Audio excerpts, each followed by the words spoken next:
महाराष्ट्र विधान परिषद अमरावती स्थानिक प्राधिकरण मतदारसंघ निवडणूक 2026 साठी नामनिर्देशन प्रक्रियेला सुरुवात होताच इच्छुक उमेदवारांमध्ये उत्साहाचे वातावरण पाहायला मिळाले। शुक्रवारी 29 मे 2026 रोजी विविध इच्छुकांनी नामनिर्देशन पत्रांची खरेदी केली असून पहिल्याच दिवशी एकूण 17 फॉर्मचे वितरण करण्यात आले। प्राप्त माहितीनुसार रामकृष्ण अडकुजी महाराज यांनी स्वतःसाठी 2 फॉर्म घेतले, तर प्रदीप ज्ञानेश्वर देशमुख यांनी 3 फॉर्म उचलले। राहुल भाऊ मोहोळ आणि अनिल बाळकृष्ण गडलिंग यांनी प्रत्येकी 1 फॉर्म घेतला। दीप बाजुरिया यांनी विप्लव बाजुरिया यांच्यासाठी 3 तसेच गोपीकिशन बाजुरिया यांच्यासाठी 3 नामनिर्देशन पत्रे घेतली आहेत। अमित काळे यांनी प्रवीण पोटे पाटील आणि रवींद्र वासुदेव गोरटे यांच्यासाठी मिळून 3 फॉर्म घेतले असल्याची नोंद आहे। याशिवाय विनोद जयस्वाल यांनी सचिन रामदास वानखडे आणि विनोद पुंडलिकराव गुहे यांच्यासाठी 1 फॉर्म घेतल्याचीही नोंद वहीत नमूद करण्यात आले। विधान परिषद निवडणुकीच्या पार्श्वभूमीवर राजकीय घडामोडींना वेग आला असून आगामी काही दिवसातच आणखी इच्छुक उमेदवार मैदानात उतरण्याची शक्यता व्यक्त केली जात आहे। अमरावती महानगरपालिका प्रशासनाकडून शहरातील विविध विकास कामांना गती देण्यात येत असून महानगरपालिका आयुक्त वर्षा लड्डा यांनी शुक्रवारी सकाळी 7:30 वाजता शहरातील मुख्य रस्ते आणि प्रधानमंत्री आवास योजनेअंतर्गत सुरू असलेल्या कामांची प्रत्यक्ष पाहणी करून अधिकाऱ्यांना आवश्यक त्या सूचना दिल्यात।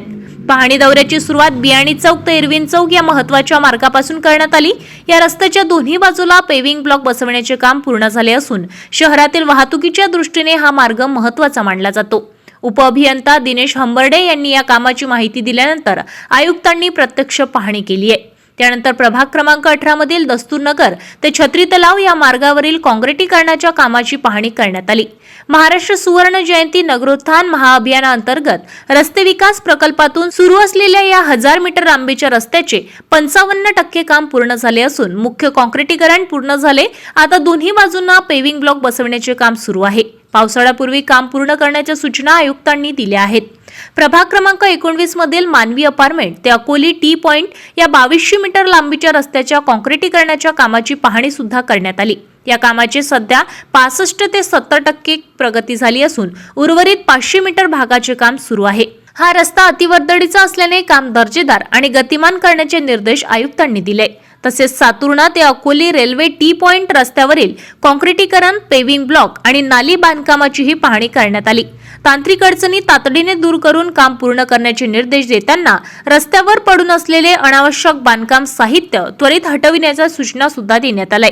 रस्ते विकास कामानंतर आयुक्त वर्षा लड्डा यांनी प्रधानमंत्री आवास योजना घटक क्रमांक 3 अंतर्गत सुरू असलेल्या गृह प्रकल्पांचीही पाहणी केली आहे। मौजे बेनोडा येथील सर्वे क्रमांक 26-2 मधील 80 सदनिका तसेच सर्वे क्रमांक 27-2 मधील 97 सदनिका यांची प्रत्यक्ष पाहणी करून रहिवाशांशी संवाद साधलाय। यावेळी लाभार्थ्यांकडून सुविधा, बांधकामाचा दर्जा आणि परिसरातील सुविधांबाबत माहिती घेण्यात आली।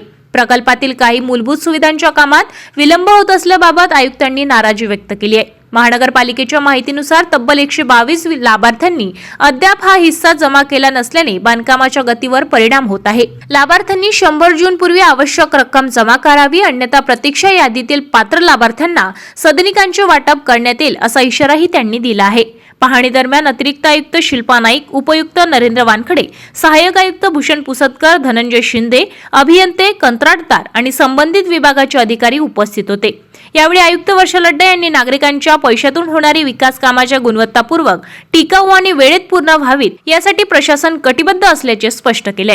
दिनांक 29 मे 2026 रोजी सकाळी 6:50 सुमारास अग्निशमन मुख्यालय येथे विद्यापीठ परिसरातील गॅस असलेल्या विहिरीमध्ये एक इसम पडल्याची तातडीने माहिती प्राप्त झाली। माहिती मिळताच अग्निशमन दलाने कोणताही वेळ न दवडता तात्काळ घटनास्थळी धाव घेतली। या बचाव कार्यात अग्निशमन केंद्र प्रमुख सोनकांबळे यांच्या मार्गदर्शनाखाली fireman Harshad Dahatonde, fireman Nilesh Katpelwar, fireman Pranit Pethe तसेच वाहन चालक मोहम्मद फरहान यांनी सहभाग घेतलाय। वाहन चालक मोहम्मद फरहान यांनी अत्यंत कौशल्याने व वेगाने वाहन चालवत अवघ्या 6 मिनिटात घटनास्थळी पोहोचवून तत्परतेचे उदाहरण निर्माण केले। घटनास्थळी पोहोचताच अग्निशमन दलाने गॅस विहिरीमधून अत्यंत शिताफीने व धाडसाने रोप शिडीच्या सहाय्याने विहिरीमध्ये उतरवून युवराज निलेश परतानी वय वर्ष 25 या सुखरूप बाहेर काढले। यावेळी उपस्थित नागरिकांनी अग्निशमन दलाच्या धाडसी कार्याचे कौतुक केले। अग्निशमन दल म्हणजे केवळ आग विझवण्याचे कर्मचारी नसून संकट समयी जीव वाचवण्यासाठी स्वतःचा जीव धोक्यात घालणारे खरे जीवनदाते आहेत। याची पुन्हा एकदा प्रचिती या घटनेतून झाली आहे। अग्निशमन दलाच्या तत्परतेमुळे एक अमूल्य जीव वाचला असून नागरिकांकडून अग्निशमन दलावर अभिनंदनाचा वर्षाव होत आहे। राज्यात वाढत्या भेसळयुक्त अन्नपदार्थ आणि बनावट औषधीच्या प्रकारांना आळा घालण्यासाठी प्रशासनाने आता सोशल मीडियाचा आधार घेत नागरिकांना थेट सहभागी करून घेण्याचा निर्णय घेतला आहे। वरिष्ठ प्रशासकीय अधिकारी तुकाराम मुंडे यांनी नागरिकांना मोठे आवाहन करत तुमच्या परिसरात भेसळयुक्त अन्नपदार्थ, बनावट औषधे किंवा संशयास्पद उत्पादनाची निर्मिती होत असल्याची माहिती द्या, आम्ही तात्काळ कारवाई करू असे स्पष्ट निर्देश दिले। यासाठी नागरिकांना इंस्टाग्रामच्या माध्यमातून फोटो, व्हिडिओ किंवा अन्य पुरावे थेट प्रशासनापर्यंत पोहोचवण्यासाठी सुविधा उपलब्ध करून देण्यात आली आहे। नागरिकांनी दिलेली माहिती गोपनीय ठेवली जाईल, तसेच संबंधित विभागांकडून त्वरित तपास आणि कारवाई केली जाणार असल्याचेही सांगण्यात आले। भेसळयुक्त अन्नामुळे नागरिकांच्या आरोग्यास गंभीर परिणाम होत असून बनावट औषधांमुळे जीवितालाही धोका निर्माण होत आहे। त्यामुळे समाजातील प्रत्येक नागरिकाने सजग राहून प्रशासनाला सहकार्य करण्याचे आवाहन करण्यात आले आहे। तुकाराम मुंडे यांच्या या उपक्रमाचे नागरिकांकडून स्वागत होत असून सोशल मीडियाच्या माध्यमातून प्रशासनाशी थेट संवाद साधण्याची ही प्रभावी संधी मानली जात आहे। वाशिम शहरात येत्या 7 जून रोजी सावता परिषदेच्या वतीने भव्य जनगणना परिषद आयोजित करण्यात येणार असून ओबीसी समाजाच्या जनगणना प्रश्नांवर राज्यभरातील विविध संघटनांचे पदाधिकारी एकत्र येणार आहे। सावता परिषदेचे संस्थापक अध्यक्ष कल्याण काका आखाडे यांच्या मार्गदर्शनाखाली होणाऱ्या या एक दिवसीय परिषदेकडे राज्याचे लक्ष लागले आहे। या परिषदेसंदर्भात आज वाशिम येथील विश्रामगृहात वाशिम, अकोला आणि बुलढाणा जिल्ह्यातील पदाधिकाऱ्यांची नियोजन बैठक उत्साहात पार पडली आहे। परिषद यशस्वी करण्यासाठी विविध विषयांवर चर्चा करण्यात आली। बैठक सावता परिषदेचे प्रदेश कार्याध्यक्ष पांडुरंग कोठाळे यांच्या अध्यक्षतेखाली संपन्न झाली आहे। बैठकीला प्रदेश महासचिव प्रवीण भाऊ वाघमारे, प्रदेश उपाध्यक्ष रविभाऊ भादुर्गे, अकोला जिल्हाध्यक्ष लक्ष्मणराव निखाडे, खामगाव जिल्हाध्यक्ष दत्ताभाऊ जावडकर, वाशिम जिल्हाध्यक्ष विलास ढगे, महिला आघाडी जिल्हाध्यक्ष रंजनाताई परिसकर, युवा आघाडी जिल्हाध्यक्ष शेखर जटाळे यांच्यासह तिन्ही जिल्ह्यातील मोठ्या संख्येने पदाधिकारी उपस्थित होते। यावेळी परिषद यशस्वी करण्याच्या सर्वानुमते निर्धार करण्यात आला आहे। तसेच गजानन ठेंबरे, अमोल गाबने, सुनील वानखडे, आकाश गायकवाड, रवी खोटे तसेच श्याम गवळी यांचा सावता परिषदेत प्रवेश करण्यात आलाय। ओबीसी जनगणना आणि समाजाच्या हक्कांबाबत जनजागृती करण्यासाठी आयोजित ही परिषद राज्यातील सामाजिक आणि राजकीय वर्तुळात चर्चेचा विषय ठरणार असल्याचे बोलले जात आहे। वाशिम शहरातील पाटणी चौक परिसरात असलेल्या महात्मा फुले भाजी मार्केटची अत्यंत दुरावस्था झाली असून मार्केट परिसरात हाकंदारी, घाण आणि अस्वच्छतेमुळे नागरिकांसाठी धोकादायक बनला आहे। या गंभीर समस्येकडे लक्ष वेधण्यासाठी महाराष्ट्र नवनिर्माण सेनेचे शहराध्यक्ष गणेश इंगोले यांनी नगर परिषद मुख्याधिकाऱ्यांना निवेदन देत तातडीने कारवाईची मागणी केली आहे। मनसे जिल्हाध्यक्ष मनीष डांगे यांच्या नेतृत्वाखाली देण्यात आलेल्या निवेदनात महात्मा फुले भाजी मार्केटमधील विविध समस्यांकडे लक्ष वेधण्यात आले।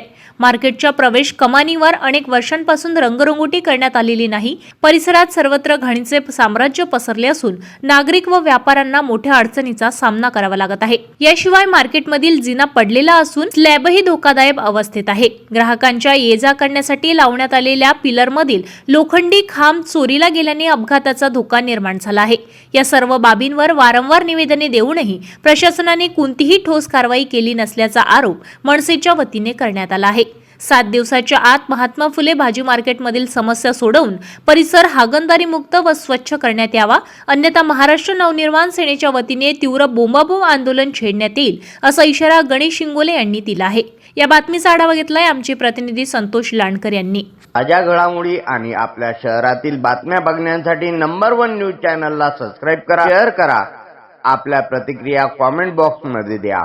आपल्या बातम्या नंबर 1 न्यूज चॅनलवर बघण्यासाठी 99 21 58 96 63 या व्हॉट्सअपवर मेसेज करा।